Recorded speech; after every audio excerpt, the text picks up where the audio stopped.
2010 metų ralio super sprinto sezonas baigėsi 10-uoju etapu Trakų apylinkėse. Iki šių varžybų bendroje įskaitoje pirmavo Sigitas Griškevičius ir Arvydas Babrauskas važiuojantis Subaru Legacy automobiliu.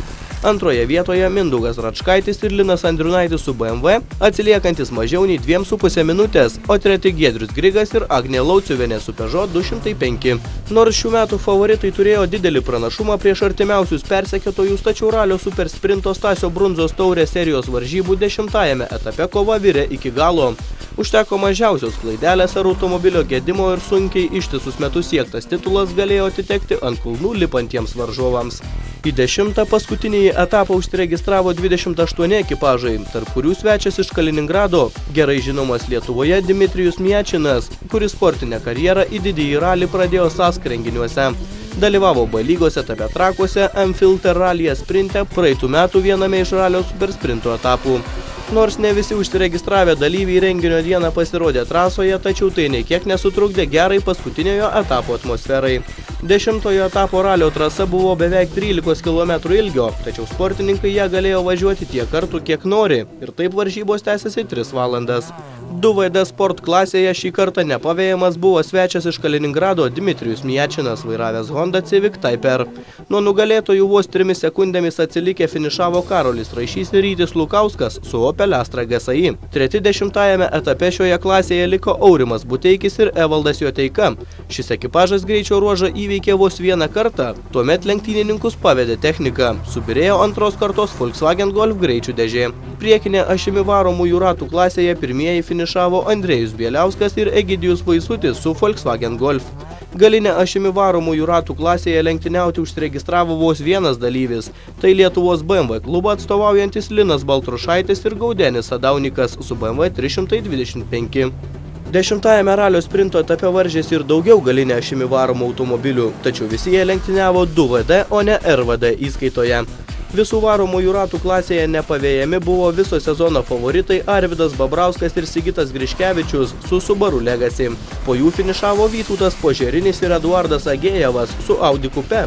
Trečiasis liko Vladimiro Pacharevo ir Tado Juodvalkio duetas, taip pat su Audi Coupe.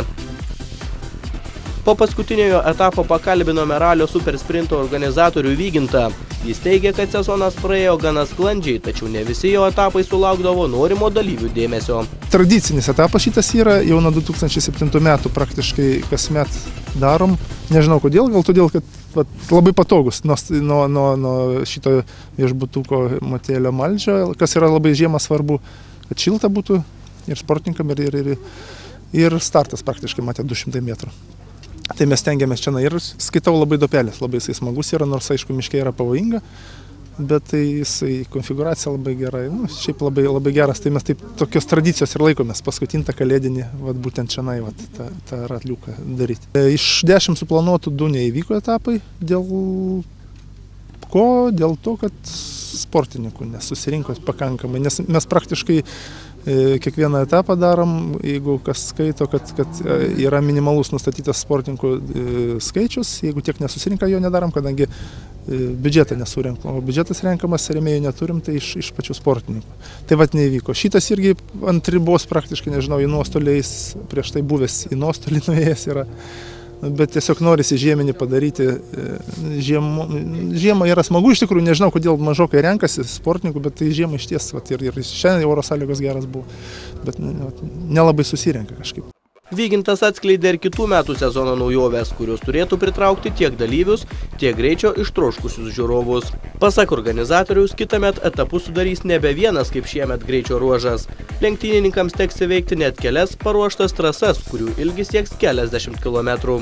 Kitam metam ralio super sprinto, Brundzos taurės, aišku, mes jį darysim, bet mažinam iš 10 6, ko gero tik paliksim.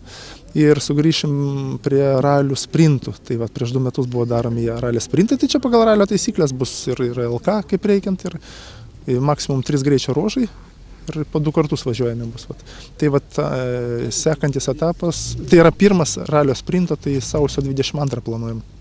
Molėtų rajone. Vat jis pakankamai kompaktiškas, labai kompaktiškas, galiu pasakyti, nes apytiksliai 55 km greičio ruožų, o bendras ralio yra 75 km. Tai čia labai kompaktiškas, tai vat kviečiam. Ir dar šiemet planą turim žiemą, nežinau kaip nusiseks, bet tikiuosi padaryti ralį.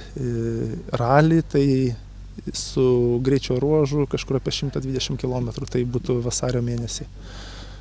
Tai va dar prie planų, tai sakiau, 6 super sprinto, ralio sprinto 4 etapai numatom ir 1 ralį. Tai vat. Jeigu įvyks, tai bus gerai. Čia viskas priklauso nuo sportininkų. Jeigu jų bus, tai ir bus ir šventės tokios ir dalyviai. Iki naujo ralio sprinto sezono liko nei daug, nei mažai, bemaž mėnuo laiko. Todėl jau kitąmet galėsime įvertinti organizatorių triūsą ir parvežti gražių vaizdų jums, laidos Automoto žiūrovams.